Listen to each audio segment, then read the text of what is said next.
కృపయు సమాధానము, కృపయు సమాధానము ప్రభు యేసుని. ప్రార్థన చేసుకుందామండి. ప్రార్థన. మహాపరిశుద్ధుడా, పరలోకమందున్న మా కన్న తండ్రి, మీ ఘనమైనటువంటి నామమునకు మా రక్షకుడు మా ప్రభువైన యేసుక్రీస్తు వారి నామమున వందనాలు, కృతజ్ఞతాస్తులు చెల్లిస్తున్నాం తండ్రి. నీ పిల్లలుగా మమ్మల్ని ప్రేమించారు.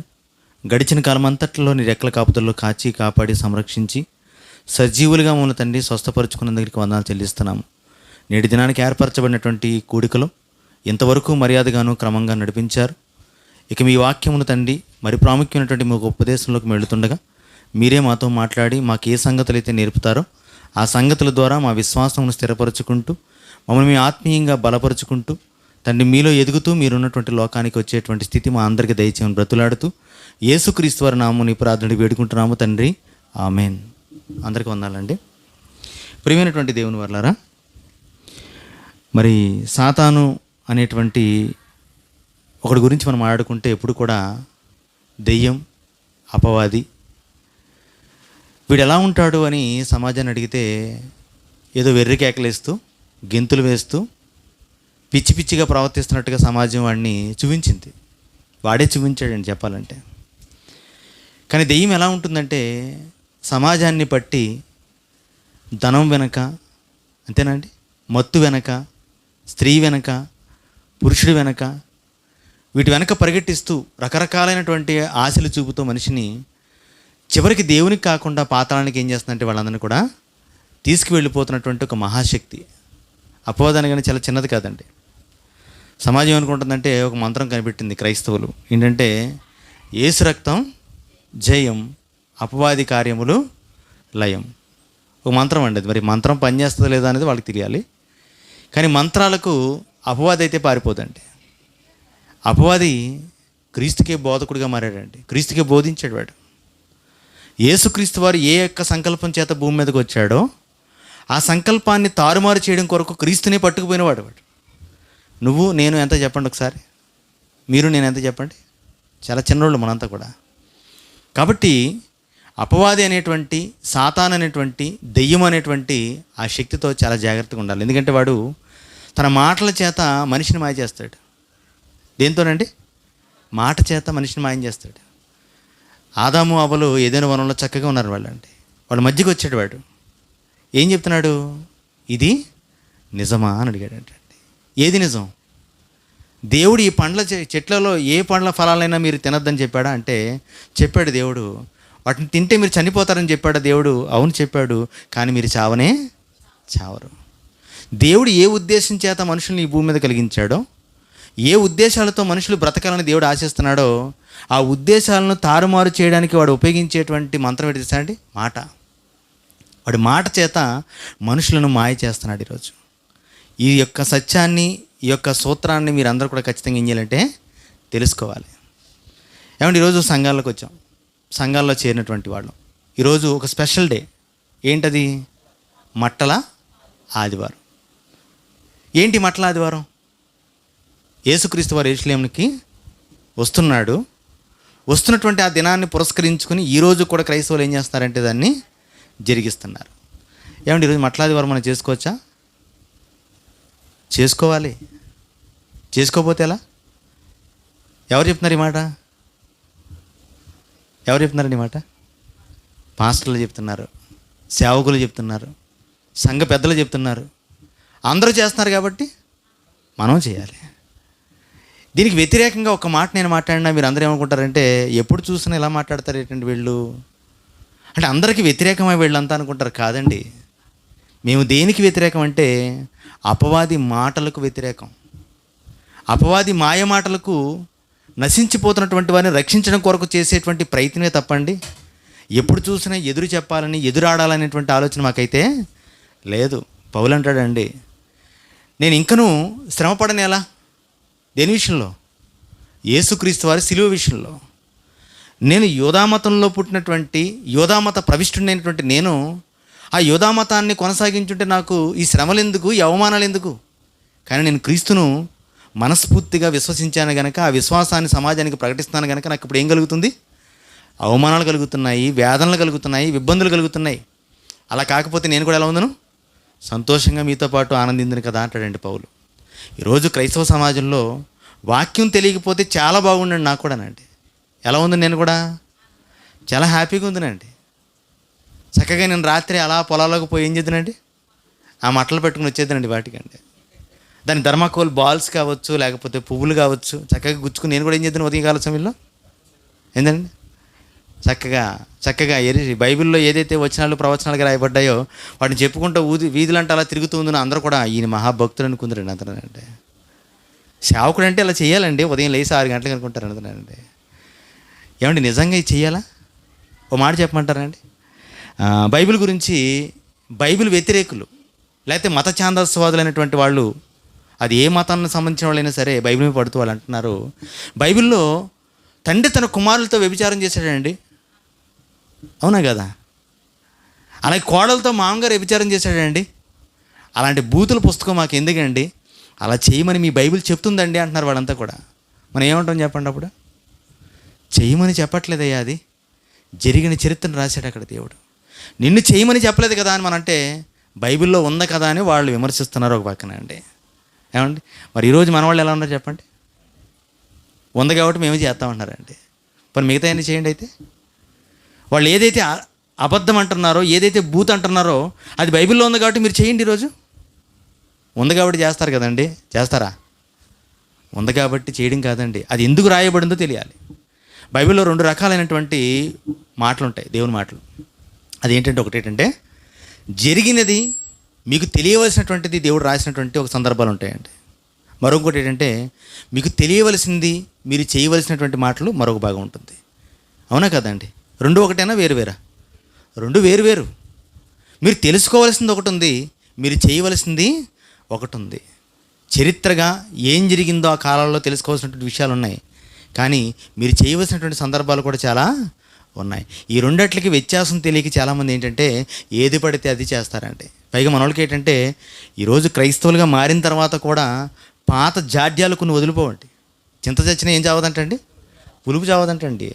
అలా క్రైస్తవుడు అయిన తర్వాత కూడా వీడికి ఏం కావాలంటే పండగలు కావాలి ఈరోజు అంటే. ఏదో ఒక సందర్భాన్ని ఎత్తుక్కోవాలి, ఆ సందర్భాన్ని తీసుకొచ్చి ఏం చేసుకోవాలి, పండగ చేసుకోవాలి. అది మంచా చెడా, అసలు దాంట్లో ఉన్న ఉద్దేశం ఏంటి, ఆ వాక్య భావం ఏంటని ఒక్కసారి కూర్చుని తగులు పడతారేమో అనుకుంటే ఎవరు కూడా ఏం చేయరండి, తగులు పడలేనటువంటి పరిస్థితులు ఉన్నారు. నిజమే కదండి?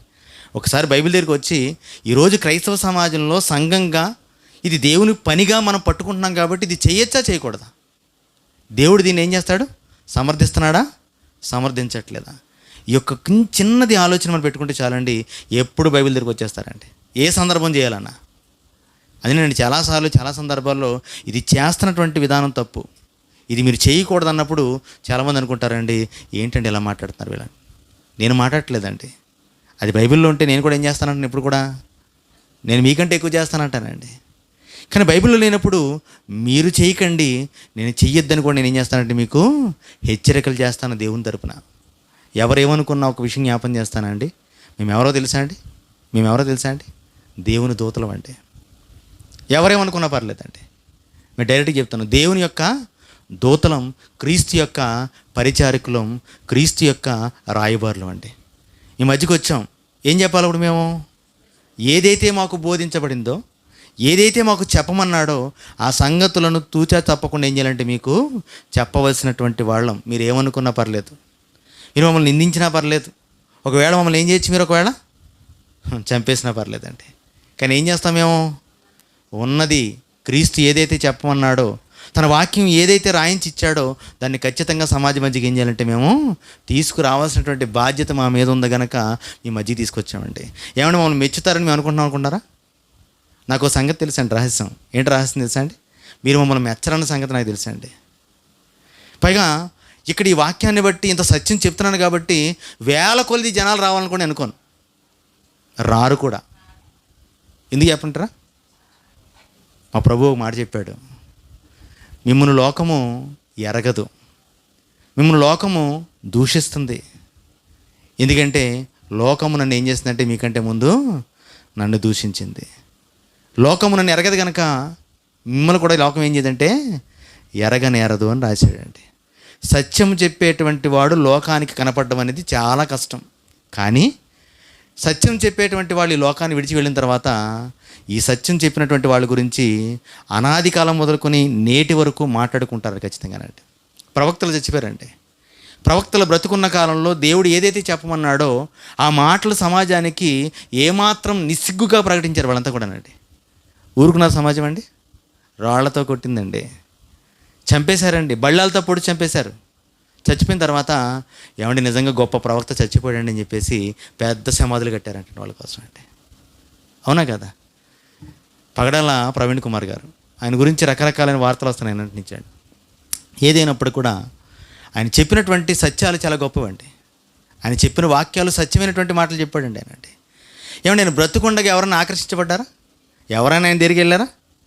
ఆయన చచ్చిపోయిన తర్వాత ఎంత మంచి ప్రసంగికుడు అంటారు అందరూ. అంటే సత్యవంతుడు లోకాన్ని విడిచి వెళ్ళిన తర్వాతే వాడి యొక్క విలువ అనేది సమాజానికి తెలుస్తుంది. అలాగే మేము కూడా మీ మధ్యకు వచ్చినప్పుడు మీకు విలువ తెలియకపోవచ్చు ఒకవేళ, కానీ మేము వెళ్ళిపోయిన తర్వాత మీకు ఆ విలువ ఏంటో బాగా తెలుస్తుందండి. ఎందుకంటే ఈ లోకంలో సమాజంలో ఉన్నటువంటి ఈ రోజు ఉన్నటువంటి సేవకులుగా చాలామంది అవుతున్న చాలామందిలో ఎవరు తెలుసా వీళ్ళంతా కూడానండి? వీళ్ళెవరు తెలుసా? దేవుని పరిచారకులు కాదండి. ఎవరు పరిచారకులు తెలుసా అండి? అపవాది యొక్క పరిచారకులు. వాడు దింపాడండి వాళ్ళని. ఎవరు? వాడు గ్యాంగ్ దింపాడు. ఎలా ఉంటారు వీళ్ళంతా కూడా అంటే వేషధారులు. యేసుప్రభువు చెప్తాడు కదండి, వాళ్ళు ప్రార్థన ఎలా చేస్తారని చెప్పాడు, వాళ్ళ వస్త్రధారణ ఎలా ఉంటుందని చెప్పాడు, వాళ్ళ క్రియలు ఎలా ఉంటాయని చెప్పాడంటే అంత వేషధారణ. సమాజం మెచ్చుకునే విధంగా, సమాజాన్ని ఆకర్షించే విధంగా వాళ్ళు ప్రవర్తిస్తుంటారు. కానీ మీరు అలా ఉండద్దు నాయన, నేను ఏదైతే చెప్పానో వాటిని మట్టుకు మీరు ఏం చేయండి అంటే చెప్పండి అన్నాడండి.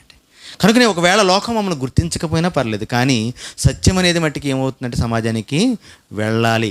అది మా ద్వారా దేవునికి స్తోత్రం, అంతేనండి. అంతే కదండి. మెచ్చచ్చు, మెచ్చకపోవచ్చు, ప్రేమించవచ్చు, హత్తుకోకపోవచ్చు, కానీ సత్యాన్ని చెప్పవలసిన బాధ్యత ఎవరి మీద పెట్టాడంటే భుజస్కంధాల మీద మా పెట్టాడండి. కాబట్టి చెప్తాం, ఎవరు నొచ్చుకున్నా ఎవరు మెచ్చుకున్నా ఖచ్చితంగా ఏం చేయాలండి? దేవుని వాక్యాన్ని సమాజానికి ఉన్నది ఉన్నట్టుగా బోధించాలి. కొరింథీయులకు రాసినటువంటి 2వ పత్రిక 11వ అధ్యాయంలో రాయబడినటువంటి ఒక మాట చూద్దామండి. 13వ మాట నుంచి చూద్దామండి ఒకసారి. ఏలయనగా అట్టివారు క్రీస్తు యొక్క అపోస్తుల వేషము ధరించుకున్న వారే ఉండి దొంగ అపోస్తులను మోసగాండ్రగు పనివారనే ఉన్నారు. ఇది ఆశ్చర్యం కాదు. ఒక కాలంలో మొదటి శతాబ్దంలోనండి, అంటే ఈ పత్రిక రాస్తుంది ఏ కాలం అంటే సుమారుగా క్రీస్తు శకం 60లో రాశాడండి. ఇది క్రీస్తు శకం 60లో రాయబడింది. అంటే యేసుక్రీస్తు వారి లోకాన్ని విడిచి పరలోకానికి ఎక్కి వెళ్ళినటువంటి అనతి కాలంలో కొద్ది దినాల్లోనే సంఘాలు ప్రారంభం అవడం, సంఘాల్లో సత్యం అనేది ప్రకటించబడడం, ఆ తర్వాత కాలంలో సత్యాన్ని అసత్యాన్ని బోధించేటువంటి వాళ్ళు కూడా ఏమైపోయారంటే సమాజంలో సంఘంలో రావడం అండి. వాళ్ళ వలన సంఘం అంతా కూడా కలిబిలవుతున్నటువంటి ఆ స్థితిలో ఏమంటే ఆ కాలంలో ఉన్నటువంటి పౌలు గారు ఒక విషయాన్ని చెప్తున్నాడు. ఏంటంటే మీ మధ్యకు వచ్చినటువంటి వాళ్ళు అందరూ కూడా అపోస్తులు కాదు. ఎవరు అపోస్తులు అంటే ఎవరండి? యేసుక్రీస్తుతో పాటు ఉన్నటువంటి వారు ఆ 12 మంది, ఆ 11 మంది, మిగిలినటువంటి 11 మంది, వారిలో చేర్చబడినటువంటి మరొక వ్యక్తి, వీళ్ళు మాత్రమే అపోస్తులు. కానీ ఆ కాలంలో చాలామంది ఏమనుకుంటారంటే మేము కూడా అపోస్తులమే అని చెప్తున్నారంటే. అంటే అపోస్తులు అంటే అర్థం ఏంటి? పరిశుద్ధాత్మ ప్రేరణ చేత లేఖనాలను సమాజానికి అందించిన వాళ్ళు పత్రికల రూపంలోనండి. అంటే వీళ్ళు కూడా చాలామంది ఏం చేశారు ఆ కాలంలో? పత్రికలు రాసేసారు, అపోస్తులుగా చాలామంది అయ్యారు, ఆ గౌరవాన్ని పొందుకున్నారు, సమాజాన్ని తప్పుతో ఆ కాలంలోనే పట్టించారంటండి. తప్పుతో పడుతున్నటువంటి సంఘాన్ని సరిదిద్దడం కోసం పౌలు గారు ఉత్తరాన్ని రాస్తా అన్నాడు, ఇదిగోండి మీ మధ్యకు వచ్చినటువంటి వాళ్ళు ఆ అపోస్తుల్లో కాదో మీరు ఒకసారి ఏం చేసుకోండి అంటే చెక్ చేయండి వాళ్ళందరినీ కూడా. రోమిలకు రాసిన పత్రిక 15వ అధ్యాయంలో ఆయన అపోస్తులకు ఉన్నటువంటి సూచనలు చెప్తుంటాడండి. నేను అపోస్తులని చెప్పడం కొరకు తనకున్నటువంటి అధికారాన్ని ఎలా వినియోగించుకుంటున్నాడో, ఏ అధికారం చేత తను వినియోగించుకుంటున్నాడో పౌలు గారు ఆ 15వ అధ్యాయంలో రాస్తుంటాడండి ఆ సూచనలన్నీ కూడా. కానీ సంఘం మధ్యకి వెళ్ళినటువంటి వారికి చాలామందికి ఈ అపోస్తుల సూచనలు లేవు, కానీ వీళ్ళు అపోస్తులు అనేటువంటి పేరు పెట్టినారు. ఎవరి చేత పంపడ్డారు వీళ్ళంతా కూడా? దేవుని చేత పంపడిన వాళ్ళు కాదు వీళ్ళంతా కూడా అంటండి. ఎవరి చేత అంటే అపవాది చేత పంపబడిన వాళ్ళు. వీళ్ళు సమాజంలోకి వచ్చి ఈ అపోస్తుల వేషాన్ని వేసుకుని చాలామందిని మోసపుచ్చుతున్నారంటండి. ఏమండి ఇది నిజమా అన్నారంటండి చాలామంది. అయ్యా మీకు తెలీదా? ఏమండి వీళ్ళు అపోస్తుల వేషం వేసుకుంటేనే మీరు ఆశ్చర్యపోతున్నారు కదా, మరొక సంగతి మీకు చెప్తాను అని చెప్తే ఏమంటాడంటే 14 వచనంలో, ఇది ఆశ్చర్యము కాదు, సాతాను తానే వెలుగుదూత వేషము ధరించుకుని ఉన్నాడంటండి. ఇప్పుడు ఏ వేషం వేసాడంటండి అపవాదండి? వెలుగుదూత. వెలుగుదూత అంటే ఎవరు చెప్పండి? తెలుసా మీకండి? వెలుగుదూత అంటే తెలుసా? యేసుక్రీస్తు అండి. వెలుగంటే ఏంటి? వాక్యం, అంతే కదా. యేసుక్రీస్తు ఎవరు? వాక్యం. ఇప్పుడు అపవాది ఒక వేషం వేస్తున్నట్టండి. ఏ వేషం అంటే యేసుక్రీస్తు వేషం వేస్తున్నట్టండి. ఇలాగంటే చూసారా అండి? వాడు పరిచారకులను ఏర్పరచుకున్నట్టండి. వాళ్ళు ఎలాంటి వాడంటే అపోస్తుల వేషాలు వేశారంటే వీళ్ళంతా కూడా అంటే దేనికి వేశారు వేషం? దేనికండి వేషం? దేనికి వేస్తారు చెప్పండి? సమాజాన్ని మోసపుచ్చాలి, సమాజాన్ని తప్పుత్రోవ పట్టించాలి.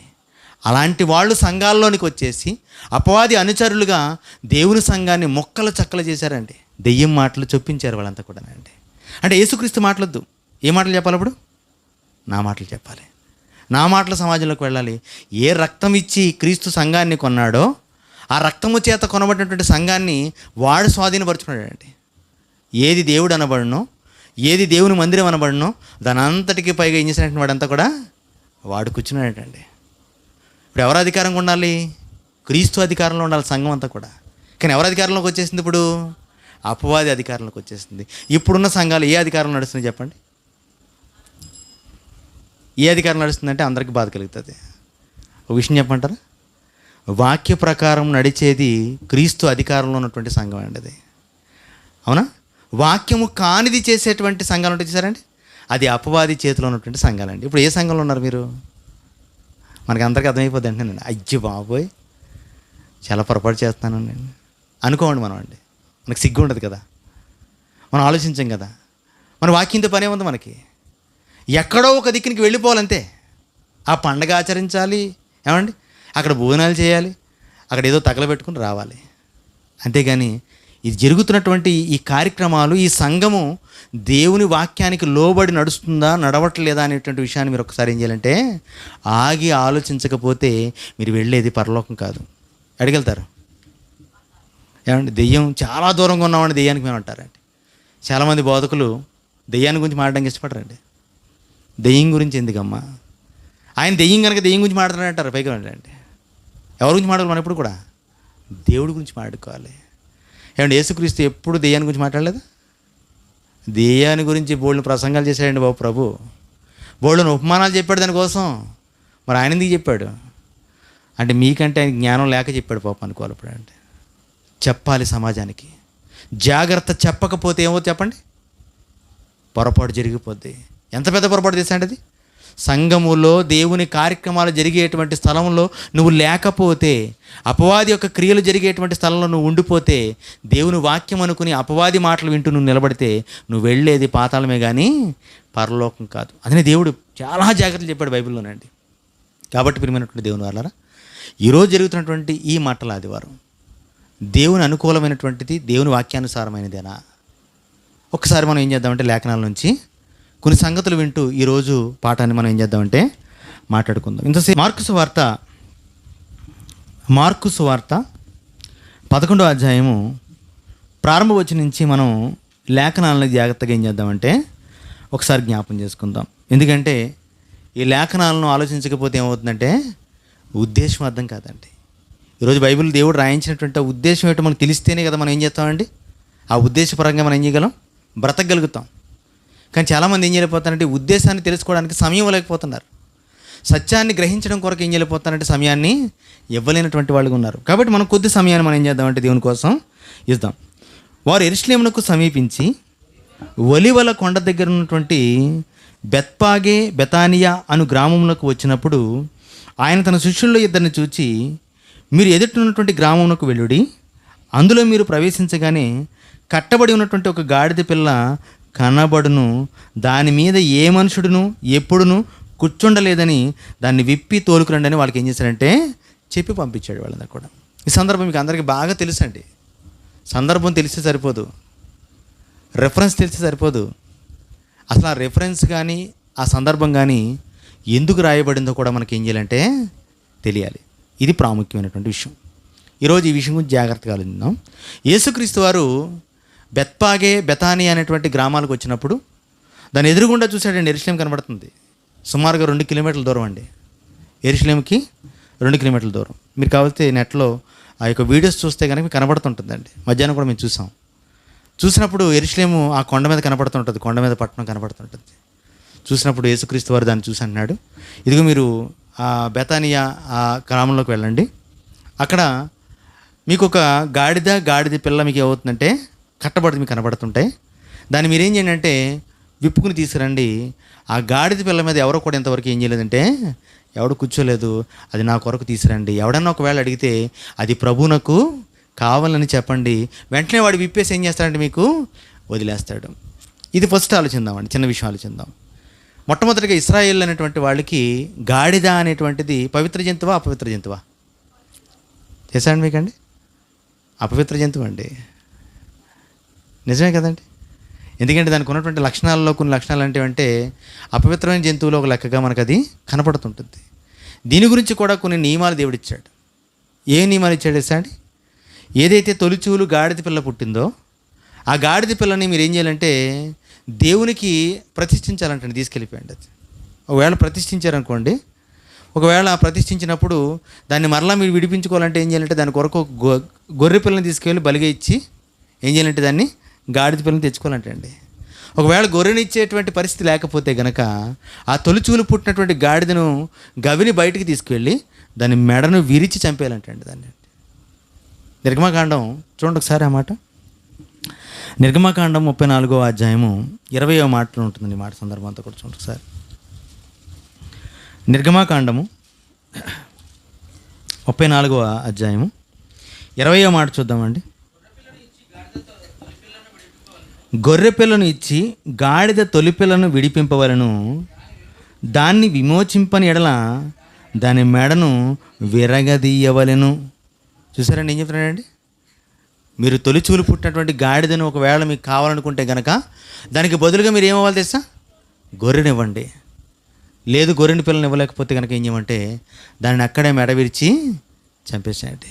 అంటే తొలిచూలు ప్రతిదీ కూడా ప్రభువునకు ప్రతిష్ఠితమైన సంగతి మీరు తెలుసుకోండి. ఫస్ట్ ఈ సంగతి జ్ఞాపం చేస్తుంటాడు ఇక్కడ. అంటే ఇక్కడ మాట్లాడుతున్నటువంటి సందర్భం మనకు అర్థమైపోతే కనుక, అంటే ఒకవేళ తొలిచూలు దాన్ని గొర్రె పిల్లని ఇచ్చి విడిపించుకోకపోతే ఏం చేయాలి? దాన్ని ఏం చేయాలండి? దేవునికి ప్రతిష్ఠించాలి, లేకపోతే దాన్ని ఏం చేయాలంటే చంపేయాలి. ఈ రెండు చేయలేనటువంటి పరిస్థితిలో ఏం చేశారంటే వాళ్ళంతా కూడా ఆ గొర్రెని ఆ గాడిద పిల్లని ఏం చేశారంటే ఒక చోట కట్టుంచారండి. ఎందుకంటే మీ గాడిదలో కూడా 2 రకాల గాడిదలు ఉంటాయి.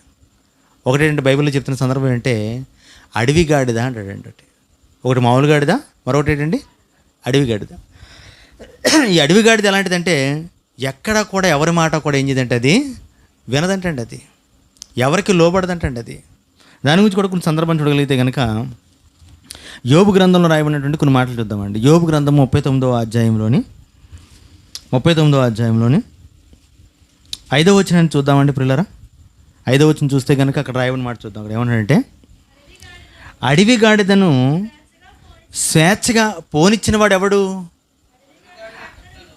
అడవి గాడిద కట్లను విప్పినవాడెవడు? నేను అరణ్యమును దాన్ని ఇల్లుగాను ఉప్పు పర్రను దానికి నివాస స్థలముగాను నియమించి తిని అని రాయబడిందండి. ఏం చేస్తున్నాడంటే దానికంటే అండి అరణ్యమును దానికి ఏం చేశాడంటే ఇల్లుగా పెట్టాడంటండి. ఉప్పు పర్ర దానికి ఏంటంటే నివాస స్థలముగా నియమించి తిని అని రాయబడింది. ఉప్పు పర్ర అంటే తెలుసా మీకండి? సముద్రం పక్కన ఉన్నటువంటి స్థలాలు ఉంటాయి, కొన్ని స్థలాలు ఉంటాయండి. అక్కడ పశువులు మేయడానికి ఏ గడ్డి ఉండదండి. అక్కడ ఏముంటుందంటే సముద్రంలో ఉన్నటువంటి ఆ గాలిని పీల్చుకుని బ్రతికేటువంటి కొన్ని గడ్డి జాతులు ఉంటాయండి. చూసారు కదా కొన్ని, అది చక్కని పువ్వులు పోస్తుంటాయండి. కానీ అది ఏ పశువు కూడా ఏం చేద్దంటే వాటిని తినదు. కానీ అలాంటి చోట అది ఏం చేస్తుంటుందంటే సంచరిస్తూ ఉంటుందంటండి అది. ఎందుకంటే దానికి మనుషుల మధ్య ఉండడం ఎలా ఉంటుందంటే దానికి ఎంత మాత్రం కూడా ఇష్టం ఉండదు. ఎందుకంటే అడవి గాడిదని దేంతో పోలుస్తాడంటే ఇష్మాయిల్తో పోలుస్తాడంటే. వాడు కూడా ఎలాంటి వాడంటే సమాజం మధ్య ఉండే రకం కాదు వాడంతా కూడా. వాడి చేతులు అందరికీ, అందరి చేతులు ఇతనికి ఎలా ఉంటాయంటండి? ఎప్పుడూ విరోధంగా ఉంటాయంటండి వాడంతా కూడా అండి. అంటే అడవి గాడిద అనేటువంటి దాని ఒక లక్షణం ఏంటి తెలుసా అండి? ఎప్పుడు కూడా అందరికీ ఏంటంటే విరోధంగా ఉంటుంది అది. ఇలాంటి అడవి గాడిదను ఏమంటే తెచ్చుకుంటే ఎవడో కూడా ఏం చేయలేదు తెలుసా? దాన్ని అంతా కూడా సాధు చేయలేడండి. చేయగలరా? చేయలేము కొన్ని వాటినండి. కానీ యేసుక్రీస్తు దేనికి వచ్చాడు తెలుసా అండి? దేనికి వచ్చాడు తెలుసా అండి? దేనికి పనికి రాదు అనుకున్న దాన్ని పనికొచ్చేలా చేయడం అంటే, అవునా? మనుషుల చేత వెలివేయబడిన దాన్ని ఎన్నికగా చేసేటువంటి స్థితిలోకి ప్రభు చేయగలరండి. ఈరోజు దేవుని సన్నిధిలో మనం కూర్చున్నామంటే మనం గొప్పవాళ్ళం అని చెప్పండి. మనం ఏం గొప్పవాళ్ళం కాదు, మన క్రియలు గొప్పవి కాదు, పాతవండి. కానీ మనం పాడైపోయినటువంటి జీవితాల నుంచి ప్రభు ఏం చేయాలనుకున్నాడంటే మన ద్వారా తన మహిమ పొందాలనుకుని మనల్ని ఏం చేసినట్టు రక్షణలోకి నడిపించాడండి. ఈరోజు చాలామంది జీవితాలు అలాగే ఉంటాయి. 99.99% క్రైస్తవుల్లో చాలామంది చేరినటువంటి వాళ్ళు, క్రీస్తుని అత్తుకున్నటువంటి వాళ్ళ జీవితాలు ఎలాగే ఉంటాయి, పాత జీవితాలన్నీ కూడా అండి. ఎందుకంటే ప్రభు ఒక మాట అంటాడు, నశించిన దాన్ని వెతికి రక్షించడం కోసం ఎవరు వచ్చారంటండి? ప్రభు వచ్చాడంటండి. అలా వచ్చిన ఆయన ఏమంటే ఏదైతే పనికిరాదని మనుషులు నిషేధించారో దాన్ని తన ఎద్దుకు తీసుకురామంటాడంటండి. అది చావునకు సిద్ధంగా ఉంది, అంతేనా? దేనికి కట్టబడింది చెప్పండి? అది దాన్ని కట్లు విప్పితే మాట విందండి అది. ఇంకా అది కానీ అలాంటి దాన్ని కట్టేస్తుంటే దాన్ని అంటున్నాడు, దాన్ని విప్పి నా యొద్దకు తీసుకురండి, అది నేను వాడుకుంటాను అన్నట్టు. నిజంగా ఎంత భయపడతారు చెప్పండి? పైగా చెప్పాలంటే మత్తయి సువార్త చూద్దామండి, ఆ మాట చూద్దాం. మత్తయి సువార్త 21వ అధ్యాయము 2వ మాట చూడండి ఒకసారి. 21వ అధ్యాయము 2వ మాట చూస్తే, మీ ఎదుటిన్నటువంటి గ్రామమునకు వెళ్ళుడి, వెళ్ళగానే కట్టబడి ఉన్నటువంటి ఒక గాడిదయు దానితో ఉన్నటువంటి ఒక గాడిద పిల్లయు మీకు కనబడును, వాటిని విప్పి నా యొద్దకు తోలుకురండి. ఎవడైనను మీతో ఏమైనను అని ఎడల అవి ప్రభువునకు కావాలని చెప్పవలను. వెంటనే అతడు వాటిని ఏం చేస్తాడంటే తోలు పెట్టినని చెప్పి వారిని ఏం చేస్తాడంటే పంపాడంటే. అంటే ఇప్పుడు ఏం జరుగుతుంది అనమాట అంటే, ఇప్పుడు ప్రభు ఏం చేస్తాడంటే దాన్ని నాకు ఇచ్చేయండి అన్నాడంటే. వెంటనే వీళ్ళు ఏం చేస్తారంటే దీనికి బదులుగా గొర్రెనివ్వడం ఏంటి, లేకపోతే దీన్ని చంపడం ఎందుకు? ప్రభుకి కావాలంటున్నాడు కూడా, ఏం చేద్దాం? ప్రభుకి ఇచ్చేద్దాం. ప్రభు ఏం చేసుకుంటాడు? అది చేసుకుంటాడు. నిజంగానండి, భూమి పుట్టినది మొదలుకొని, లేకపోతే ధర్మశాస్త్రం విధించినది మొదలుకొని ఎన్ని గాడిదలు పుట్టి ఎన్ని చచ్చిపోయా మనకు తెలియదు కానండి, దీన్ని ధన్యజీవని చెప్పాలండి గాడిదనండి. ఎందుకంటే నిజముగా ప్రభువునకు ప్రతిష్ట చేయబడింది గాడిదండి. అవునా కదా? ఎంత గొప్ప గాడిదండి. ఈ మధ్యకాలంలో ఒక ఆయన ఎవరో ప్రసంగం చేస్తున్నాడు, అసలు ఈ మట్లాదివారంలో గాడిద యొక్క ప్రత్యేకత ఏంటో మీకు తెలియాలని చెప్తున్నాడు అండి ఆయన. మంచిదే, ఆ ఉద్దేశం ఆ రూపంలో చెప్పడం కూడా మంచిదే. కానీ అంతకు మించి ఉందండి సబ్జెక్టు. దేంట్లో? యేసుక్రీస్తు వారు యెరూషలేమునకు గాడిద మీద వెళ్ళడం కావచ్చు, వెళ్ళినటువంటి ఆయన దేనికోసం వెళ్ళాడనే సందర్భాలు కావచ్చు, అంతకు మించి పాఠం ఉందండి ఇక్కడండి.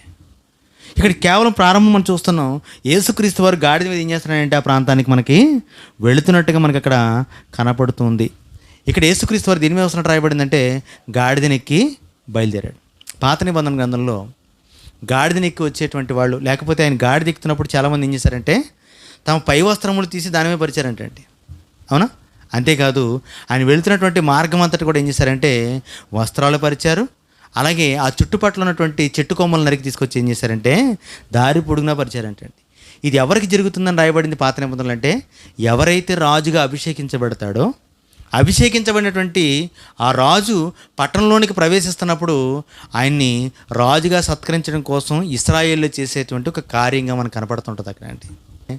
ఊరియా దావీదు దగ్గరికి వస్తుంది, అంటది, ఇదిగో నీ కుమారుడు తను రాజుగా ప్రకటించుకున్నాడు, అతను రాజు అయితే కనుక మేమందరం ఏమైపోతుంది తెలుసా? అబ్షాలోం అండి. అబ్షాలోం సందర్భంలో అతను రాజుగా అంగీకరిస్తే కనుక నా కుమారుడు నేను ఏమవుతానంటే హతమార్చబడతాం కనుక, నాకు మాట ఇచ్చావు కనుక నా కుమారుడు ఏం చేయాలి, నువ్వు రాజు చేయాలని అడుగుతాడండి. అంటే నాతాన్ ప్రవక్త వచ్చి, నిజమే ప్రభా, సొలొమోను రాజు అయితేనే ఇశ్రాయేల్కి మంచిదని చెప్పేసి ఆ మాటను బలపరుస్తాడంటే.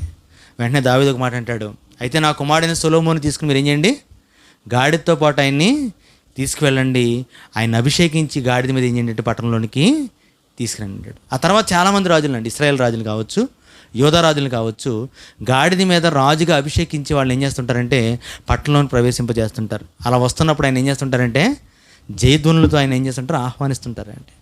ఇదే సందర్భం యేసుక్రీస్తు వారు యెరూషలేమునకు ప్రవేశిస్తున్నప్పుడు ఇదే జరుగుతుంటుందండి. ఎందుకంటే ఆయన వస్తున్నప్పుడు వాళ్ళ పై వస్త్రాలను తీసి గాడిద మీద వేయడం కావచ్చు, ఆయన దాని మీద కూర్చుండబెట్టడం కావచ్చు. ఈ మధ్యకాలంలో చూడండి మన వాళ్ళు ఎంత మించిపోయారంటే అండి, మధ్యాహ్నం ఆ వీడియో చూస్తున్నామండి. యెరూషలేం నుంచి యేసుక్రీస్తు వారు యెరూషలేంకి వస్తున్నప్పుడు ఆ బెత్బాగే లేకపోతే బెతానీ అనేటువంటి గ్రామం నుంచి వస్తున్నప్పుడు అక్కడ ఒక చర్చి కట్టారంటండి. అక్కడ చర్చి కట్టారంటే బాగానే ఉందండి. అంతకు మించి వాళ్ళు చెప్తున్న సందర్భం ఏంటండి, ఆ చర్చి ఎందుకు కట్టారంటే యేసుక్రీస్తు వారు గాడిద మీద ఎక్కడానికి ఒక రాయి ఎక్కాడంటే, ఆ రాయి ఉన్న ప్లేస్లో ఏం చేశారంటే చర్చి కట్టారంటే. ఏదో ఒకటి కావాలి అంతేనండి. ఏంటది? బైబిల్లో లేనిది కావాలి. అంతేనా? బైబిల్లో లేని దాన్ని సమాజానికి చూపించాలి, దాని పట్ల ఆశ కల్పించాలి, అక్కడ నడిపించాలి అండి. అండ్ అవసరమా అండి? ఉన్నది చెప్తే పోయేదానికి లేనిది ఎందుకండి మళ్ళా? అంటే ఎవరి మాట అనమాట ఇప్పుడు ఇది? అపవాది మళ్ళీ దాంట్లో కూడా ఏం చేసింది? చొచ్చుకుంది అనమాట అందులోకి. అంటే వాడు దూతలను పెట్టింది, వాడు అనుచరులు పెట్టింది, వాళ్ళ చేత సాక్ష్యాలు పలికించింది, ఇదే ఆ రాయి అంటాడండి. అండ్ రాయి అవసరం ఉంది ఎక్కడ ఉందా? బైబిల్ ఉందా? రాయి అవసరం ఉందా? అక్కడికి వెళ్ళిపోతే అవి యేసుక్రీస్తు సిలువైబడినటువంటి సిలువిదే అంటాడు ఒకడండి. యేసుక్రీస్తు ఎక్కిన పడవిదే అంటాడు ఒకడండి. ఇవేమి అవసరం లేదు, చెప్పలేదండి. మీ విశ్వాసాన్ని బలపరిచేవి ఏం కాదు. ఏంటి విశ్వాసాన్ని బలపరిచేది అంటే క్రీస్తు యొక్క వాక్యం మాత్రమేనంటండి. అది చెప్పరండి వెళ్ళండి. అది చెప్పక ఏం చేస్తుంటారంటే ముఖ్యం ఎక్కడ ఉందంటే ఏం చెప్తుంటారండి? ఇలా తిప్పుతుంటారు చేయంతా కూడా అండి. ఈరోజు చాలామంది చేసే పని అదే. యేసుక్రీస్తు వారు బయలుదేరినటువంటి ఆ సందర్భాన్ని గురించి మరొక సువార్తలు కూడా చూద్దామండి. లోకాసు వార్త 19వ అధ్యాయము 38వ వచనం నుంచి చూద్దామండి. 19వ అధ్యాయం 38వ వచనం చూస్తే కనుక రాయబడిన మాట చూద్దామంటే, అక్కడ రాయబడిన సందర్భం ఏంటంటే, వాళ్ళందరూ కూడా యేసుక్రీస్తు వారు మరి ఆ గాడిదని ఎక్కాడు. వాళ్ళంతా కూడా ఆ మట్టలను కావచ్చు, లేకపోతే ఆ చెట్టు కొమ్మలు కావచ్చు, ఆ వస్త్రాలు కావచ్చు, దారి పొడుగున పరిచారు. వాటి మీద ఆ గాడిద నడుస్తున్న సందర్భంలో ఏం జరుగుతుందంటే, ప్రభు పేరట వచ్చి రాజు స్తుతింపబడును గాక, పరలోకమందు సమాధానమును, సర్వోన్నతమైన స్థలముల్లో మహిమయు ఉండునుగాక అని తాము చూచిన అద్భుతములన్నిటిని గూర్చి మహాశబ్దంతో దేవునికి ఏం చేస్తారంటే స్తోత్రము చేయసాగిరి. ఏం చేస్తున్నారంటే వాళ్ళంతా కూడానండి మహాశబ్దంతో స్తోత్రం, ఒక పాట పాడుతున్నారు అన్నమాట వాళ్ళంతా కూడానండి. దేన్ని బట్టి పాట పాడుతున్నారు? ఏంటి ఆ లిరిక్స్ ఏంటి చెప్పండి ఒకసారి. ఏంటంటే యేసుక్రీస్తు వారి మధ్య ఏం చేశాడో అద్భుతాలన్నింటినీ కూడా ఒక పాటగా చేసి ఆ పాట పాడుతున్నారంటే వాళ్ళంతా కూడానండి. దేవుడు పంపించినటువంటి మెస్సయ్య ఇదిగో ఈయనే, ఆ రాజు ఇతనే. ఆయన ఏం చేశాడు తెలుసా? గుడ్డి వాళ్లకు కళ్ళు ఇచ్చాడు, కాళ్ళు లేని వాళ్ళకి కాళ్ళు బలం ఇచ్చాడు, నోరు లేని వాళ్ళకి నాలుకి మాట ఇచ్చాడు, ఏమండి చూపు లేని వాళ్ళకి చూపిచ్చాడు. ఇక చెప్పాలంటే చనిపోయిన వారిని సైతం కూడా ఏం చేశాడు? ఈయన తిరిగి లేపాడని ఆయనకి జయోత్సవం పలుకుతూ ప్రభు పేరట వచ్చి వానికి జయము జయము జయం అని కేకలు వేస్తున్నారంటే వాళ్ళంతా కూడా అండి. వెంటనే కేకలు వేస్తున్నప్పుడు ఏం జరుగుతుంది చూడండి అక్కడ.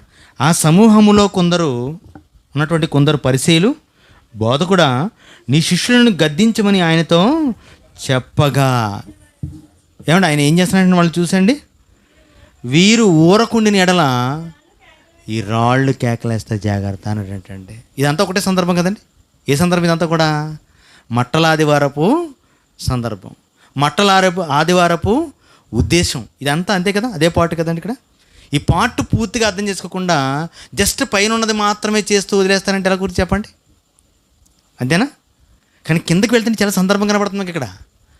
ఆయన గురించి జయోత్సవాలు పలుకుతున్నప్పుడు అక్కడ ఉన్నటువంటి కొంతమంది పరిశీలన అంటారంటండి, వాళ్ళని ఆపమని చెప్పవయ్యా, వాళ్ళు నిన్ను స్తుతిస్తున్నారంటే వాళ్ళంతా కూడా, వాళ్ళు నీ కార్యాలని గొప్పగా మాట్లాడుతున్నారేంటి, నిన్ను దేవుడు అంటున్నారంటే వాళ్ళందరూ కూడా ఆపమని చెప్పి అంటున్నారంటండి. అప్పుడు ప్రభు అంటున్నాడంట, వాళ్ళు ఒకవేళ ఊరకుంటే గనక ఎవరు కేకలేస్తారు? అప్పుడు రాళ్ళు కేకలేస్తే జాగ్రత్త అన్నాడండి. ఏమంటే రాళ్ళు కేకలేస్తే ఎలా ఉంటే చెప్పండి ఒకసారి. అంటే రాళ్ళు కేకలేస్తాయి అంటే వేస్తాయి. ఏ తీవ్రతలో కేకలేస్తాయి తెలుసా? భయంకరమైన తీవ్రతలో రాళ్ళు కూడా ఏమవుతాయంటే కేకలు వేస్తాయి. ఏమంటే ప్రభు ఏమైనా తప్పు చేశాడా? ప్రభు వచ్చినటువంటి మార్గంలో ఏమైనా పొరపాటు ఉందా? ఇక్కడ ప్రభు ఎలా వచ్చాడు చెప్పండి ఒకసారి అండి. గాడిద మీద వచ్చాడు ఏంటండి? గాడిద మీద దేనికి వచ్చాడు చెప్పండి ఒకసారి. ఎందుకంటే కొన్ని విగ్రహాలు చూసారు రోడ్డు మీద ఉంటాయి మనకండి. విగ్రహాలు పెట్టడంలో కూడా కొన్ని కారణాలు ఉంటాయండి మనకండి. ఒక రాజు విగ్రహం పెట్టినప్పుడు ఏమన్నా ఆ విగ్రహం మీద చూడండి, చక్కగా మనకి కాటన్ దొరగారి విగ్రహాలు ఉంటాయండి ఎక్కడ పడితే అక్కడ. ఎలా ఉంటాడని చెప్పండి? ఎలా ఉంటాడంటే చక్కగా 4 కాళ్ళ మీద గుర్రం నిలబడుతుందండి, అవునా? దాని మీద సౌమ్యంగా ఆయన రాజసంగా కూర్చుంటాడు ఎలాగంటే, అలా కర్ర పట్టుకుని ఉంటాడు ఎలాగండి. నా అర్థం ఏంటి? ఆయన ఆ ప్రాంతం అంతా కూడా విహరిస్తూ మేలు చేసినటువంటి వాడు ఈ ప్రాంత ప్రజలందరికీ అండి. ఓ రకంగా చెప్పాలంటే రైతులకు దేవుడు అండి, అవునా? చెప్పాలంటే పశ్చిమ గోదావరి, తూర్పుగోదావరి జిల్లాలకు ఆయన లేకపోతే కర్నూలు, కడప జిల్లాలో ఎలా ఉండేదో పరిస్థితి, మన పరిస్థితి కూడా అదేనండి, సేమ్ అండి. ఈరోజు చాలా విర్రవీగిపోతుంటారు చాలామంది అండి. ఒకనాడు దేవుని యొక్క సంకల్పం చొప్పున దేవుని భక్తులైనటువంటి వాళ్ళు ఈ ప్రాంతంలో నడయాడారు కాబట్టి ఈరోజు ఇలా పచ్చగా ఉంటున్నాం మనంతా కూడానండి, అవునా? బౌల్ ఆఫ్ ఏమండి అంతేనా? ఇండియా అంటండి, రైస్ బౌల్ ఆఫ్ ఇండియా అంటండి. ఏంటి ఈ ప్రాంతం అండి, మనం ఉన్న ప్రాంతం ఇదంతా కూడా ఎలా చేయబడిందంటే, ఒక వ్యక్తి ఈ ప్రాంతంలో అంతా కూడా ఏంటంటే సంచారం చేశాడు, అనేకులకు మేలు చేశాడు. చాలామందికి చాలా సౌమ్యంగా విగ్రహం పెడతారండి. అది ఝాన్సీ లక్ష్మి విగ్రహం చూసారండి, ఎలా తెలుసా అండి? 2 కాళ్ళు గాలిలో ఉంటాయండి, 2 కాళ్ళు భూమి మీద ఉంటాయి. కత్తి చేత పట్టుకుని ఏం చేస్తుంటుంది ఆమె, వీరనారిగా ఏమవుతుందంటే నిలబడి ఉంటుందండి ఆవిడ. అంటే అర్థం ఏంటంటే, ఆవిడ యుద్ధం చేసింది, యుద్ధంలో వీరమరణం ఆవిడ పొందాడు. ఒక విగ్రహాన్ని బట్టి మనకు సూచనలు ఉంటున్నాయి కూడా, అవునా? అలాగే పాత నిబంధన గ్రంథంలో కూడా కొన్ని సందర్భాలు రాయబడ్డాయండి. ఒకరు గుర్రం మీద వచ్చాడు అనుకోండి, అదేంటి తెలుసా అండి? యుద్ధానికి వస్తున్నట్టు అండి. అది గాడి మీద వస్తే సంధి కోసం వస్తున్నట్టు అండి, అది గుర్తించండి. మొదట సమాధానం కోసం వస్తున్నట్టు, అంతేనా? ఏమనుందా అంటే యేసుక్రీస్తు దేనికోసం వస్తున్నప్పుడు అనమాట, అయితే ఇప్పుడు సమాధానం కోసం వస్తున్నాడు అని. ఈరోజు పాఠం కూడా ఏంటంటే సమాధానాధిపతి అండి ఈరోజు అండి. దేనికి వచ్చాడు సమాధానం తెలియదండి, చాలామంది తెలియదండి. ఆయన గాడి మీదకి వచ్చాడంటే గాడిద కోసం ప్రసంగాలండి, అవునా? ఆయన వస్తున్నప్పుడు మట్టలు పెట్టారు కాబట్టి మట్టల కోసం ప్రసంగాలండి. మట్టల కోసమే కాదండి, మట్టలకు కూర్చున్నట్టు పూలు కోవడం కోసం ప్రసంగాలు చేస్తారు మనల్ని కలుతానండి. అన్నీ పెట్టుకున్నారండి, కానీ అందులో ఉన్నటువంటి పరమార్థం ఏంటి, ఏం చేయాలంటే వాళ్ళు ఆలోచించట్లేదు. ఆయన గాడిద మీద దేనికోసం వచ్చాడంటే, వెళుతున్నటువంటి ఆ యెరూషలేములోనికి ఎందుకు వెళ్తున్నాడంటే సమాధానమైనటువంటి ఒక వర్తమానాన్ని తీసుకెళ్తున్నాడు వాళ్ళ కోసం అండి. అలా సమాధానం కోసం వెళ్తున్నటువంటి వాడిని ఎదుర్కొన్నారంటే కొంతమంది. ఏమంటున్నారు వాళ్ళు పైగా, ఆపవయ్యా ఆపు, ఆగవయ్యా ఆగంటున్నారు. అసలు దేనికోసం వస్తున్నాడు సింబాలిక్ కూడా మీకు తెలియదా? ఆయన దేనికి వస్తున్నాడంటే రాయబారిగా మీ మధ్యకి వస్తున్నాడు. ఎవరు రాయబారిగా వస్తున్నాడు? దేవుని యొక్క రాయబారిగా వస్తున్నాడు. అదే గుర్రం మీద వస్తే మీరు ఆపిన అర్థం ఉంది, అవునా? కానీ గాడిద మీద వస్తున్నామని ఆపుతున్నారంటే అసలు దేనికి వస్తున్నాడో కూడా మీకు తెలియడం లేదు. ఏమంటే యేసుక్రీస్తు వారు మొదటి రాకడలో గాడిద మీదే మనకు కనబడతాడంటే, కానీ 2 రాకడలో తెల్లని గుర్రం ఎక్కి ఆయన పరివారంతో, వేవేల పరివారంతో దిగి వస్తున్నాడంటండి. దేనికి వస్తున్నాడు ఇప్పుడు? యుద్ధానికి వస్తున్నాడు రెండోసారి వచ్చినప్పుడు. కానీ మొదట వచ్చినప్పుడు యుద్ధానికి రాలేదండి. దేనికోసం వచ్చాడు ఆయన? సమాధానం ప్రకటించడం కోసం వచ్చాడు తప్ప యుద్ధం కోసం అయితే ఆయన రాలేదండి. అది మొదట గుర్తించాలి చాలామంది అండి. అంటే యేసుక్రీస్తు వారు మట్టలాదివారం గాడిద ఎక్కాడంటే మనం బట్టలెట్టుకు తిరుగుతామని కాదనమాట అండి. దేనికోసం అంటే ఆ మట్టలు వేస్తున్నప్పుడు మనం చూస్తున్నప్పుడు గుర్తించాల్సింది ఏంటంటే ఆయన గాడిద మీద వస్తున్నాడు. గాడిద దేనికి సింబాలిక్గా ఉందంటే సమాధానం కోసం సింబాలిక్గా ఉంది. ఇంక చెప్పాలంటే ఒక రాయబారిగానే వచ్చాడండి మధ్యలోకి అండి. ఎవరికి రాయబారిగా వచ్చాడు? దేవునికిని ప్రజలకును మధ్యవర్తిగా వచ్చాడటండి. వచ్చినటువంటి ఈయన్ని ఏమంటే బాధ పెట్టారా లేదా? ఈయన ఆటంకపరిచారా లేదా? ఏమంటే ఈరోజు కూడా చాలామంది చూడండి, సత్యాన్ని ప్రకటించడానికి క్రీస్తు రాయబారులుగా, క్రీస్తు దేవుని దూతలుగా వచ్చినటువంటి సత్యవాదులు కూడా చాలామంది ఏం చేస్తుంటారు తెలుసా అండి? ఆటంకపరుస్తుంటారా అండి.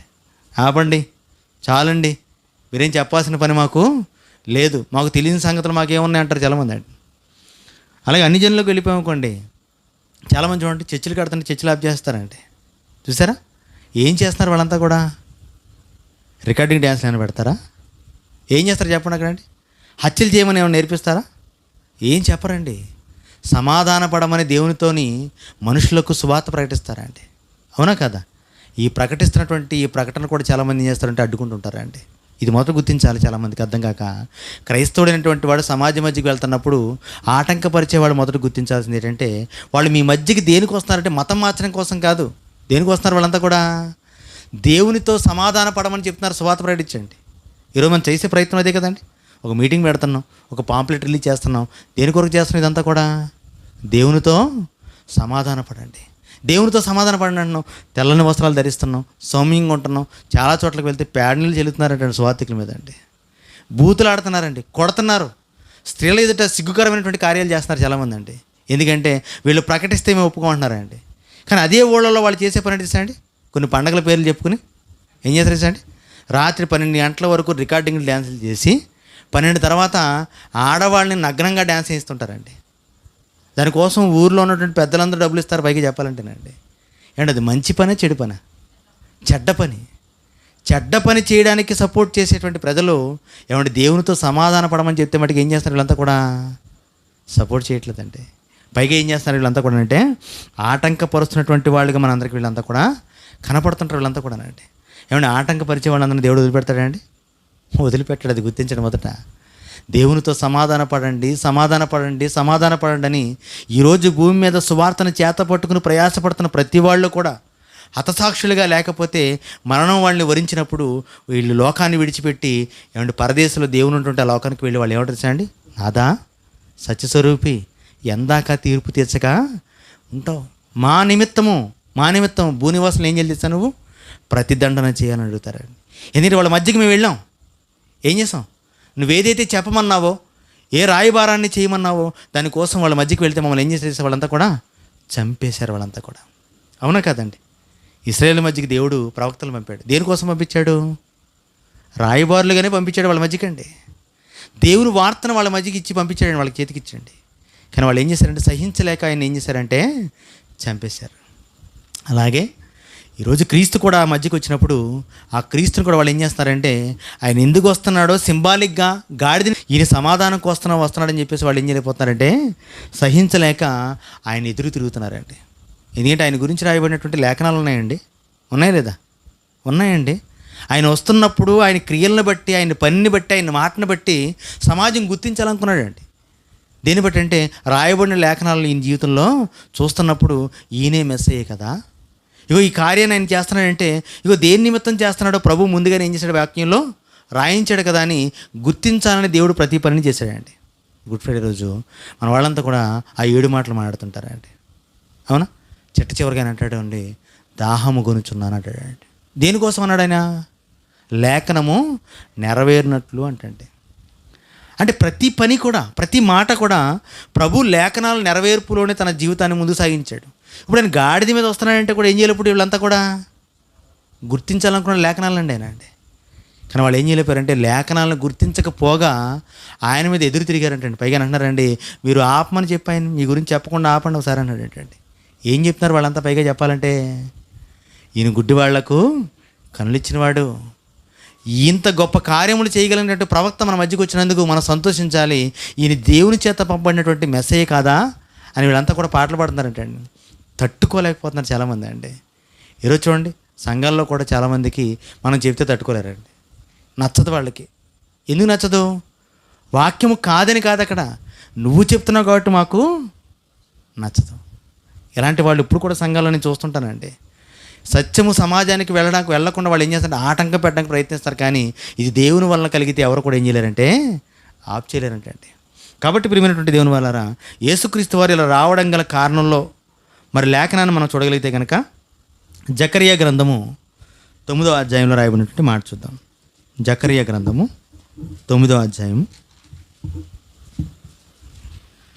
9వ వచనం చూద్దామండి.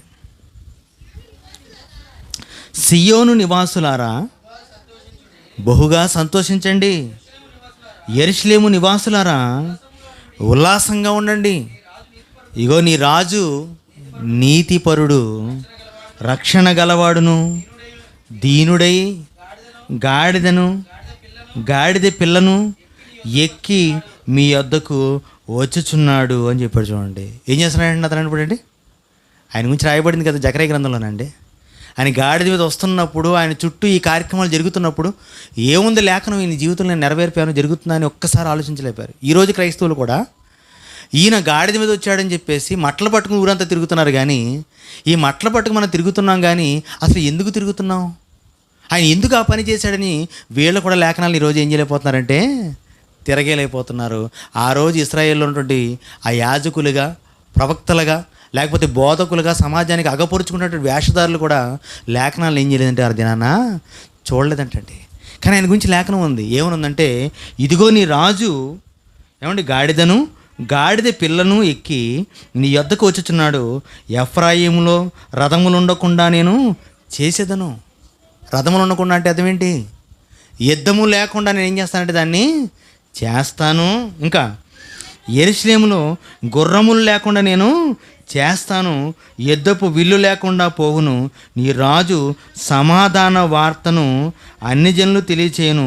సముద్రం నుండి సముద్రం వరకు, యూఫ్రటీస్ నది మొదలుకొని భూ దిగాంతం వరకు అతడు ఏలతాడు. అతను రాజయ్య. అతను దేనికోసం వస్తున్నాడు? అతను సమాధాన సువార్త అనేది సమాజానికి ఏం చేస్తున్నాడంటే ఆయన తీసుకొస్తున్నాడు. సమాధాన వార్తను తీసుకొస్తున్నాడు మీ దగ్గరికి. ఆయన తీసుకొచ్చిన సమాధానాన్ని మీరు తీసుకుంటే, రిసీవ్ చేసుకుంటే కనుక మీలో ఇంక యుద్ధాలు ఉండవు, గొడవలు ఉండవు, వేదన ఉండదు, ఇబ్బంది ఉండదు, దేవునితో మీరు ఏమవుతారంటే సమాధాన పడతారు. దానికోసం ఆయన గాడిద ఎక్కువ వస్తున్నాడు ఏంటంటే, గుర్తించగలిగిన సమాజం అండి గుర్తించలేకపోతుంది. ఈరోజు మన సమాజం మధ్యకి వెళ్ళి స్వార్థ ప్రకటిస్తున్నాం. చాలామంది గుర్తించలేక ఇది మత ప్రచారం చేస్తున్నారండి అని మతంపై దాడి చేస్తారని చెప్పేసి వాళ్ళు ఏం చేస్తారంటే రాళ్ళు రువ్వుతున్నారు, అవునా, పేడ నీళ్ళు చెల్లుతున్నారంటే, నిందలు వేస్తున్నారు. ఈ మధ్యకాలంలో కొంతమంది చంపేస్తున్నారు కూడా అండి. ఏదేమైనప్పుడు కూడా మనకంటే మనం ముందు మన ప్రభువే అనిపించాడు కనుక ఇవన్నీ కూడా మనం కూడా మన జీవితంలో ఏమవ్వాలి, ఇవన్నీ కూడా జరిగించవలసినటువంటి వాళ్ళగా, జరగవలసినటువంటి వాగా మనకు కనపడుతున్నాయి ఇవన్నీ కూడా. ఇప్పుడు యేసుక్రీస్తు వారు గాడిదని వస్తున్నాడు. దేని మీద వస్తున్నాడు, దేనికి వస్తున్నాడు చెప్పండి ఇప్పుడు అండి? సమాధాన అధిపతిగా మన మధ్యకి వస్తున్నాడు ఆయన. ఇప్పుడు సమాధానాధిపతి దేనికోసం వస్తున్నాడు? అది ఎవరితో సమాధాన పడమన్నాడు? ఇప్పుడు దేవునితో మీరు ఏమవ్వండి, సమాధాన పడండి.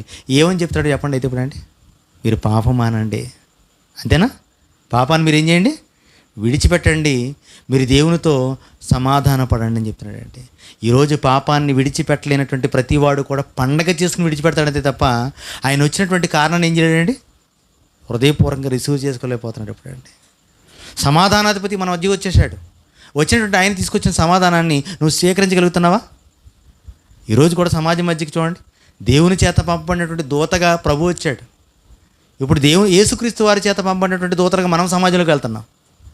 ఈ మన మాట వింటున్నారని వీళ్ళండి, ప్రభువు మాట వాళ్ళు వినలేకపోయారు, నాశనాన్ని తెచ్చుకున్నారు. ఈరోజు సమాజం మన ద్వారా వస్తున్నటువంటి వార్తను వినలేకపోతున్నారు. వాళ్ళు తెచ్చుకునేది కూడా ఏంటంటే నాశనమేనండి. ఏమంటే ఎంత గొప్ప కార్యమో తెలుసా అండి, ఎంత గొప్ప కార్యమో తెలుసా అండి. మీరు ఒకసారి చూద్దామండి. ఆ లోకాసు వార్త రాయబడినట్టు మాట చూద్దాం ఒకసారి అండి. లోకాసు వార్త 19వ అధ్యాయం అండి. 19వ అధ్యాయము చూసినట్లయితే అక్కడ రాయబడిన మాట చూడండి. అక్కడ అన్నాడండి ఆయన 39వ వచనం చూస్తే, ఆ సమూహంలో ఉన్నటువంటి కొందరు పరిసయ్యులు బోధకుడా నీ శిష్యులను గద్దింపమని ఆయనతో చెప్పగా ఆయన వారిని చూచి, వీరు ఊరుకుండిన ఎడల ఈ రాళ్ళు కేకలు వేయనని మీతో చెప్పుచున్నాను. ఆయన పట్టణము సమీపించినప్పుడు దాన్ని చూచి దాని విషయమై ఏడ్చి, నీవును ఈ నీ దినమందైనను సమాధాన సంబంధమైనటువంటి సంగతులను తెలుసుకున్న ఎడల, సమాధాన సంబంధమైనటువంటి సంగతి. అసలు ప్రభు గాడిద నేర్చుకుని దేనికి వచ్చాడు చెప్పండి ఇప్పుడు అండి? గాడిద మీద ఎక్కి దేనికి వచ్చాడు చెప్పండి? సమాధాన సంబంధమైనటువంటి వార్తను తీసుకొచ్చాడు. ఒక రాజ్యానికి యుద్ధానికి వస్తున్నప్పుడు రాయబారిని పంపుతారండి. వాడు చిన్నవాడైనా సరే, ఒక పెద్ద రాజు కూడా, చక్రవర్తి కూడా ఏం చేస్తాడంటే ఒక రాయబారిని పంపుతాడు. ఆ రాయబారి వస్తాడు, ఏమంటాడంటే పలానా రాజు నన్ను ఏం చేశాడంటే మీ వద్దకు పంపించాడు, మీరు అతనికి లోబడమంటున్నాడు, మీరు అతనికి శిస్తు కడితే మీ రాజ్యాన్ని అతని చేతిలో కలిపేస్తే కనుక మీకు ఏ హాని కూడా అతను ఏం చేయనన్నాడు, చేయనని చెప్పాడు. ఈ వర్తమానం మీరు అంగీకరిస్తున్నారా అని అడుగుతాడండి. అవునా కదా? అంటే రాయబారి చేత వచ్చినటువంటి వర్తమానం ఇది. ఏమన్నా అంగీకరించడం కూడా ఏమవుతుంది, అంత సమాధానం అండి. కానీ చాలామంది రాజులు ఏం చేశారంటే అండి, పూర్వదినాల్లో వచ్చినటువంటి రాయబారులను సైతం కూడా చంపేశారండి. రాయబారు కళ్ళు పీకేసిన వాళ్ళు చాలా ఉన్నారండి. రాయబారులు చేతులు నరికిన వాళ్ళు చెరగేశారండి. రాయబారులను చంపి వచ్చినటువంటి ఆ గాడిద మీద ఎక్కించి మరలా వెనక్కి పంపించిన వాళ్ళు ఉన్నారు. వచ్చినటువంటి రాయబారుల్ని గుండు గీయించి సున్నపు బొట్లు పెట్టించి ఊర్లో అవమానిస్తూ ఊరేగించిన వాళ్ళు కూడా ఉన్నారండి. ఇప్పుడు పంపిన చక్రవర్తి ఏం చేస్తాడు చెప్పండి ఇప్పుడు అంటే? ఏమండి, ఇక ఏ ఆర్డర్ లేదు, ఒకటే ఆర్డర్, షూట్ ఎక్సైడ్ ఆర్డర్ అంటాడు, అంతేనండి. కనిపించండి కాల్చేయండి, కనిపించండి అంటాడు, అంతేనండి. రాజ్యంలో ఎవడైనా సరే, ఇంకా అది స్త్రీ అయినా పురుషుడైనా రాజైనా సామాన్యుడైనా ఎవడు కనపడితే వాడిని చంపేయండి. ఎందుకంటే నేను పంపించిన రాయబారిని వీళ్ళు ఏం చేశారు, ఏమాత్రము లెక్క చేయలేదు, అవమానించారు, చంపారు. కాబట్టి వాళ్ళని ఎంత మాత్రం కూడా నేను ఇక క్షమించనంటాడు. ఇప్పుడు యేసుక్రీస్తు వారు దేవునికి రాయబారిగా వచ్చాడు. ఏమంటే ఆయన ఏం చేస్తున్నారు ఇప్పుడు వీళ్ళని చెప్పండి?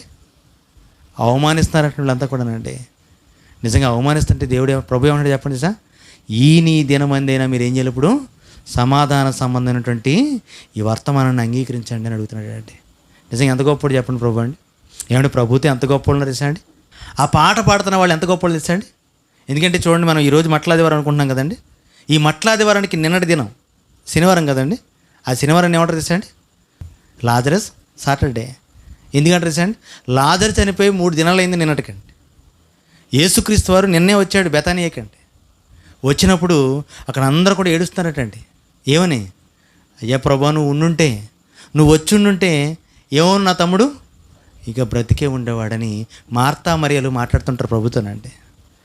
ప్రభు కూడా ఆ సమాధి వద్దకు వెళ్తాడు, కన్నీరు కారుస్తాడు, లాజరస్ బయటికి రా అని పిలుస్తాడు ఒక మాట అండి గట్టిగా. వెంటనే లాజరు ఏమవుతాడు అండి? మృత వస్త్రాలు ధరించినటువంటి వాడిగా సమాధిలోంచి బయటకు వచ్చేస్తాడండి. వెంటనే ప్రభు అంటాడు, అతను మృత వస్త్రాలు ఏం చేయని మీరంతా కూడా తీసేయని అంటాడండి. తీయగానే ప్రభుతో వచ్చేస్తాడండి. ప్రభుతో కూర్చుంటాడు చక్కగానండి. వస్తున్నటువంటి ఆ సమూహంలో లాజరు కూడా ఉన్నాడండి, చనిపోయి బ్రతికినవాడు.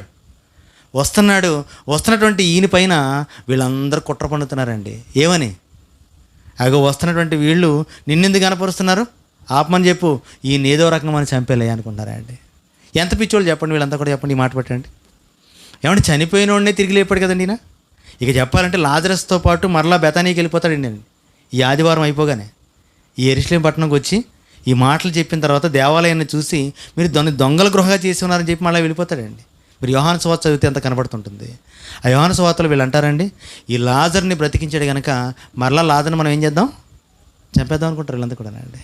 అంటే చంపేస్తే ప్రభు మళ్ళీ బ్రతికించలేడా? ఎలా బ్రతికించగలదు తెలుసా అండి? చనిపోయిన తర్వాత 3 దినాలు అయిన తర్వాత కుళ్ళు పట్టినటువంటి శరీరంతో ఉన్నటువంటి లాజర్ని సజీవుడిగా మరలా ఏం చేశాడండి, బయటికి లేపాడు. ఏంటంటే అలాంటి వాడు ఏమన్నా చచ్చిపోయినంటే లేపలేడా? బ్రతికించగలడు కదా. ఆ మాత్రం జ్ఞానం లేదండి? ఉందా లేదా? వాళ్ళకి లేదండి ఆ రోజండి. ఇక చెప్పాలంటే చచ్చిపోయిన వాడిని తిరిగి లేపినటువంటి ప్రభుని కూడా చంపేద్దామని ప్లాన్ చేశారండి. ఆ ప్లాన్ పరంగానే ఈ వారం మనం చూస్తాం కదండి. శుక్రవారం ఏం జరిగింది? ఆయన శిలువ మీదకి ఎక్కించారండి ఆయన అండి. అంటే వాళ్ళు కనీసం ఏం చేయలేకపోతున్నారంటే, అసలు కనీసం ఇంత జ్ఞానం లేకుండా కూడా ప్రవర్తించారు వాళ్ళు. ఎందుకంటానండి మాట అంటే, ఆయన బ్రతికొండగా చెప్పిన సందర్భం ఏంటి చెప్పండి? ఇదిగో నేను చనిపోతాను, సమాధి చేయబడతాను, తిరిగి మరలా ఏమవుతాను, నేను లేచిపోయిన వాడిని ఎందుకు చంపడం చెప్పండి? ఏంటి చంపేస్తే తిరిగి బ్రతికేవాడిని చంపడం అవసరమా అని ఊరుకోవాలి లెక్క ప్రకారం చెప్పాలంటేనండి. కానీ ఇంకా వెళ్ళి దగ్గరికి వెళ్ళాలి, ఏమైనా చనిపోతే తిరిగి లేవడం ఏంటని ఆయన మరలా అడిగి కనుక్కోవాలి విషయాలు చెప్పాలంటేనండి. నికోదేమో వస్తాడు కదండి, తెలుసు కదా. యెరూషలేముకి వెళ్ళిన తర్వాత నికోదేమో వస్తాడు రాత్రి అండి. అయ్యా నువ్వు వచ్చావు, చాలా ఆర్భాటంగా వచ్చావు, మీ వాళ్ళంతా చుట్టూ నిలబడి పాటలు పాడారు, నువ్వు చేసిన కార్యాలు నిజమే, వాళ్ళు చెప్పిందంతా కూడా సత్యమే, నువ్వు దేవుని వద్ద నుంచి వచ్చావని నేను ఏం చేస్తానంటే నమ్ముతున్నాను, నాతో ఇంకేమైనా చెప్తావా అంటే చెప్తున్నాను నికోదేమో, ఒకడు నూతనంగా జన్మిస్తే తప్ప దేవుని రాజుని అడుగు పెట్టలేడు. అదేంటి అని అడుగుతాడండి. ఈ సందర్భాలు చెప్పిన తర్వాత ప్రభు అంటాడు, నేను చనిపోయి మరలా ఏమవుతానంటే తిరిగి లేస్తాను, నేను లేచిన తర్వాత నన్ను ఎవడైతే విశ్వసిస్తాడో వాడిని కూడా మృతుల్లోంచి ఏం చేస్తాను, నేను తిరిగి లేపుతానని సందర్భాలు చెప్తుంటాడండి. అన్నీ కూడానండి ఇవన్నీ వారంలో జరుగుతుంటాయండి చక్కగానండి. వీళ్ళు అంటుంటారు, ఇతన్ని చంపాలి లాజర్ని, ఈ చనిపోయిన తిరిగి లేపినటువంటి యేసుక్రీస్తు కూడా ఏం చేయాలి, ఇతను కూడా చంపాలనుకున్నారు. ఏమన్నా చంపితే తిరిగి లేచిపోయే వాళ్ళని ఎందుకు చంపాలి చెప్పండి వాళ్ళంటే కూడా. భయపడ్డాడండి ప్రభు? ఏమన్నా భయపడలేదు. ఏ సువార్త అయితే అందించాలని దేవుడు పంపించాడో, ఏ వార్తనైతే అందించి సమాధాన పడమని దేవుడు పంపించాడు యేసు ప్రభు గారిని, ఆ వార్తని ఆ సమాజానికి ప్రభు ఏం చేశాడంటే అందించాడు. తర్వాత వాళ్ళ ఇష్టం అంతా. ఈరోజు కూడా ఏ వార్తనైతే అందించమని ప్రభు మనల్ని పంపిస్తున్నాడో ఆ వార్త కోసం ఎవ్వరు కూడా ఏం చేయకుండా తెచ్చండి, భయపడద్దు, దయించండి. ఈ పాంప్లెట్ కొట్టించిన తర్వాత కొంతమందికి ఇచ్చానండి. వాళ్ళు చాలామంది అన్నమాట ఏంటంటే, 2-3 అన్నమాట ఏంటంటే, ఏమంటే బయట పరిస్థితులు ఏం బాగోలేదండి. ఏం బాగోలేదంటే అండి, పరిస్థితులు ఏం బాగోలేదండి, అందరూ తిరబడుతున్నారండి, గొడవ పెడుతున్నారండి, చాలా జాగ్రత్తగా ఉండాలి సుమండి మీరు స్వార్థ చేసేటప్పుడు అంటున్నారా అండి. ఎవరంటున్నారు ఈ మాట? యేసుక్రీస్తు వారి దగ్గరికి వచ్చి పేతురు గారు ఒక మాట అంటాడు. ఏమంటే అండి, ఇది నీకు దూరం అగును ప్రభువా అంటాడండి. వెంటనే యేసు ప్రభు ఏమంటాడు అండి, థ్యాంక్స్ అండి బాబు, మీరు అర్థం చేసుకున్నారు అన్నాడా? సాతానా నా వెనక్కి వెళ్ళిపో. ఈరోజు జాగ్రత్త అని చెప్పకండి ఎవరికి సువార్త చెప్పేటప్పుడు. దేవునికి తెలియదండి? జాగ్రత్త అనుకుంటే ఆయన నేను పంపించాడు, అవునా కదా? కానీ సర్వలోకానికి వెళ్ళి సర్వ సృష్టికి సువార్త ప్రకటించమన్నాడంటే జాగ్రత్త పడాలా పడకూడదా? పడకూడదు ఇంకండి, అంతే. వెళ్ళండి, ధైర్యంగా వెళ్ళండి. నేను ఏ ఏ సంగతులు మీకు బోధించానో ఆ సంగతులు వాళ్ళకి ఏం చేయండి, మీరు ప్రకటించండి. నమ్మి బాప్తిసం పొందిన వాడు రక్షణ పొందుతాడు, నమ్మని వానికి ఏముంటుంది తెలుసా, శిక్ష ఉంటుందని చెప్పాలి. ఇప్పుడు వెళ్ళండి మనం అంటే ఏమవుదండి. ఏమైనా ఒక ఆయన చంపేశారు ఈ మధ్యకాలంలో, దాన్ని ఏదో నిరూపించారు అనుకుందాం మనం అంటే. క్రైస్తవులంతా అదే కదా గొడవ పెడుతున్నారు ఈరోజు అండి. అనుమానాస్పదంగా ఆయన మృతదేహాన్ని చూసిన ప్రతి వాళ్ళు కూడా అనుమానం వ్యక్తపరిచారు. దానికోసం నివేదిక కోరితే ఈరోజు ప్రభుత్వాలు ఒక నివేదిక వచ్చింది. అది చాలామంది ఒప్పుకోవట్లేదు. లేదు అతనిది హత్యే కానీ ఆయన యాక్సిడెంట్ కాదంటున్నారు. ఓకే, ఏదైనప్పుడు కావచ్చు, కానీ చంపేశారు. ఎందుకు చంపారంటే ఇలాంటి చావులు చూస్తున్నప్పుడు, అరెస్టులు చూస్తున్నప్పుడు చాలామంది ఏం చేయకూడదు, సమాజం మధ్యకి వచ్చి సువార్త ప్రకటించకూడదు, వాక్యం చెప్పకూడదు అనుకుంటున్నారు. కానీ అసలు వాళ్ళకి సందర్భం ఏంటంటే సమాధాన వార్తను వాళ్ళకి ఏం చేయకూడదు అనుకుంటున్నారు. వాళ్ళంతా తెలుసా అండి, మాకు చెప్పొద్దు అంటున్నారండి వాళ్ళంతా కూడా. అవునా? ఏమంటే దీని గురించి యేసుప్రభు వారు ఏం చెప్పాడు తెలుసా అండి, మీరు వెళ్ళి చెప్పండి మీరంతే. ఎంతవరకు చెప్పగలుగుతారో, ఎవరికి తెలియజేయగలుగుతారని తెలియచేయండి. ఒకవేళ మీ సమాచారాన్ని వాళ్ళు వినకపోతే, అందుకోకపోతే నష్టం ఏంటి తెలుసా వాళ్ళకండి? ఎంత భయంకర నష్టం చెప్పాడు తెలుసా అండి? వాళ్ళ గతి కంటే సొదొమ గొమొర్రాల గతి చాలా మేలుగా ఎంచబడతాడు అండి. నష్టం ఎవరికి చెప్పండి ఇప్పుడు అండి? నష్టం ఎవరికండి? వినకపోతే వాళ్ళకి నష్టం అండి, కానీ చెప్పకపోతే నీకు కూడా నష్టమే. మనం మీటింగ్లో చెప్పాం కదా, బాకానాదం ఊదకపోతే, స్వార్థ సమాజానికి తెలియచేయకపోతే రేపు దేవుడు నిన్ను అడుగుతాడు కనుక నువ్వేం చేయాలంటే చెప్పవలసిన సంగతులన్నీ వాళ్ళకి చెప్పడానికి నీ ప్రయత్నాలు ఎప్పుడూ జరుగుతూనే ఉండాలి. దానికి ప్రభువే తోడుంటాడండి. పౌలు గారు అంటాడు, అనేక మార్లు సింహపు కోరలో దేవుడు నన్ను ఏం చేశాడు? తప్పించి రక్షించాడు. దేని కొరకంటే మీకు సువార్త ప్రకటించడం కోసం నన్ను కాపాడుతున్నాడు దేవుడు అని చెప్పాడండి. మనం సువార్త ప్రకటించేటువంటి లక్ష్యం అనుకుంటే, ఆ సమాధాన సువార్త సత్యం నీ నోట్లో ఉంటే, దేవుడు నిన్ను ఎక్కడికి పంపించాలో, ఎక్కడ నడిపించాలో ఖచ్చితంగా దేవుడు ఏం చేస్తాడండి? నడిపిస్తాడు. వాళ్ళని ఒప్పిస్తాడు. ఆ సమాధాన వార్తకు వాళ్ళని నడిపిస్తాడు. మనం చెప్పాలి అంతేనండి. అంటే యేసుక్రీస్తు వారు ఆ యెరూషలేము పట్టణానికి వెళ్ళడం గల కారణం ఏంటి చెప్పండి? గాడిద మీద. మనం పండగ చేసుకోవడానికి కదండి, పండగ చేసుకోవడానికి కదా. ఈరోజు పండగ చేసుకోవడానికనే అర్థమైంది అంతే మనకంటే. పండగ చేసుకోవడం కోసం కాదు. ఒకనాడు ఇశ్రాయేలు ప్రజలకు యెరూషలేము పట్టణానికి, రాజధానికి సమాధాన సంబంధమైనటువంటి వార్తను తీసుకువెళ్ళడానికి గాడిదనికి వెళ్ళాడండి ఆ రోజు. అంటే జస్ట్ చివరి ఛాన్స్ అనమాట వాళ్ళకండి. ఈ వారం అయితే నేనేమవుతాను, ఇక్కడ నేను ఇక వెళ్ళిపోతాను. వెళ్ళిపోక ముందు మీకు ఏమవుతుందంటే నా ద్వారా సమాధాన సంబంధమైనటువంటి వార్త మీ వద్దకు వస్తుంది. ఏమంటే యేసుక్రీస్తు వారి ద్వారా వచ్చిందంటే ఎంత గొప్ప చెప్పండి. అది ఒక గొప్ప బోధకుడు మన పట్టణం వచ్చాడంటే గొప్ప కదండి మనకండి. అంతే కదండి. ఒక గొప్ప సేవకుడు, గొప్ప సువార్థికుడు మన భీమవరపట్నం వచ్చాడంటే మన సంతోషం మనకి. ఆయన ద్వారా ప్రకటించబడినటువంటి వార్త అవసరం కనుక దేవుడు ఏం చేశాడంటే ఆయన ఇక్కడికి నడిపించాడు. ఇక్కడికి మరి ప్రభు వచ్చాడంటే, ప్రభు చేతే వార్త వచ్చిందంటే ఏమంటే అంత గొప్పదండి ఆ వార్త అండి. అది అలాంటి గొప్ప వార్తను వాళ్ళు విన్నారు. విని కూడా వాళ్ళు ఏమవ్వలేదంటే మారు మనసు పొందలేదు. ఇక చివరికి ప్రభువునే సిలువేయడానికి అప్పగించారు దురుద్దేశాలతో వాళ్ళు. ఈరోజు మనకు కూడా అంతే, మనం కూడా అంతే. సమాజానికి మన ద్వారా సువార్తను అందించాలనుకున్నాడండి. మన ద్వారా సమాధాన సంబంధమైనటువంటి వార్తలు ఏం చేయాలనుకున్నాడండి? పంపిస్తున్నాడు. ఒకనాడు దేవుని చేత సమాధానాధిపతిగా ప్రభు వచ్చాడు. ఈరోజు క్రీస్తు చేత సమాధానాధిపతులుగా ఎవరు అవుతున్నారు తెలుసా అండి? సువార్త చేపట్టినటువంటి మనం వెళ్ళాలి ఈరోజు అండి. ప్రభు పేరట మనం వెళ్ళాలి, ప్రభు తరపున వెళ్ళాలి. ప్రభు రాయబారులుగా మనం ఏం చేయాలంటే ఈ సమాధాన వార్తను, సువార్తను తీసుకెళ్దాం. ఎంతమంది అయితే తీసుకుంటారో వాళ్ళు ధన్యజీవులు అవుతారు. తీసుకోలేని వాళ్ళు, వ్యతిరేకించిన వాళ్ళు, కాదనుకున్న వాళ్ళు పరిస్థితి ఎలా ఉంటుందంటే సొదొమ గొమొర్రా పరిస్థితి కంటే భయంకరంగా ఉంటుందంటండి. వాళ్ళ స్థితి వారవదగినగా ఉంటుందంటే ఏమండి ఏం వచ్చింది చెప్పండి అక్కడికండి? అగ్నిగంధకాలు కురిచే ఏంటండి. ఈరోజు కూడా అక్కడికి వెళ్తుంటే అగ్నిగంధకాలు తీస్తుంటే ఈరోజు కూడా వెలుగుతున్నాయండి అన్నీ కూడా అంటే సాక్ష్యాల భూమి మీద ఉన్నాయండి ఈరోజు కూడా. అంత భయంకరమైన అగ్ని వచ్చిందా? పరలోకం నుంచి వచ్చింది. మరి వాళ్ళకంటే భయంకరమైన పరిస్థితి అంటే వీళ్ళ స్థితి ఎలా ఉంటుంది చెప్పండి ఈరోజు అండి. మనకు అనవసరం అదంతా కూడా. కానీ మనం చెప్పవలసినటువంటి వాళ్ళు ఏమన్నా అంటే అంత భయంకరమైనటువంటి ఉపద్రవం నుంచి, ఉగ్రతలో నుంచి మీరు తప్పించబడండి ఆయన అని యేసుక్రీస్తు ఒకనాడు ఇశ్రాయేలుకి ఎలాగైతే ప్రకటించడానికి యెరూషలేముకి వెళ్ళాడో, ఈరోజు మనం కూడా సమాజానికి ఈ సమాధాన వార్తను పట్టకెళ్ళవలసినటువంటి వాళ్ళుగా ఉన్నాం. మరి బాధ్యతను మేమే ఉందనుకుంటున్నారా లేదనుకుంటున్నారా? ఉందండి, ఉంది. సాత్వికులుగా ఈరోజు గాడిదన ఎక్కలేదు. మనం ఏం చేయాలండి? అడుగులు ముందుకు వేయాలి, సువార్తను చేపట్టుకోవాలి, బయటికి వెళదాం. ఎంతమందికి అయితే అంతమందికి ఏం చేద్దాం? ప్రకటిద్దాం. మరి ఈస్టర్ దినాన లేకపోతే గుడ్ ఫ్రైడే రోజు మనం చక్కగా ఈ పాంప్లెట్లు ఈ ప్రాంతానికి వచ్చినటువంటి అందరికీ ప్రకటిద్దామండి. అవునా? అంతేనా? ఈ చర్చిలకి, చుట్టుపక్కల చర్చిలకి కావచ్చు, మధ్యాహ్న కాలం జరిగేటువంటి చర్చిలు కావచ్చు, రాత్రికాల సమయం జరిగేటువంటి మీటింగుల్లో కావచ్చు, ఎక్కడైతే భీమవరంలో జరుగుతున్నాయో ఆ సమాచారం అంతా కనుక్కుందామండి. అక్కడికి ప్రతి చోట ఏం చేద్దాం మనం అండి? సుమారుగా మనం పాంప్లెట్ వెళ్ళడానికి ప్రయత్నిద్దామండి. ఫస్ట్గా సమాధాన సంబంధమైనటువంటి ఈ వార్తను తీసుకువెళ్దాం. ఎందుకంటే దేవుని యొక్క కృపను బట్టి మన చేతికి ఇచ్చినటువంటి ఈ వార్తను మనం ఏం చేద్దామంటే ఇతరులకు అందించి వాళ్ళని ప్రేమిద్దాం. మంచిదండి.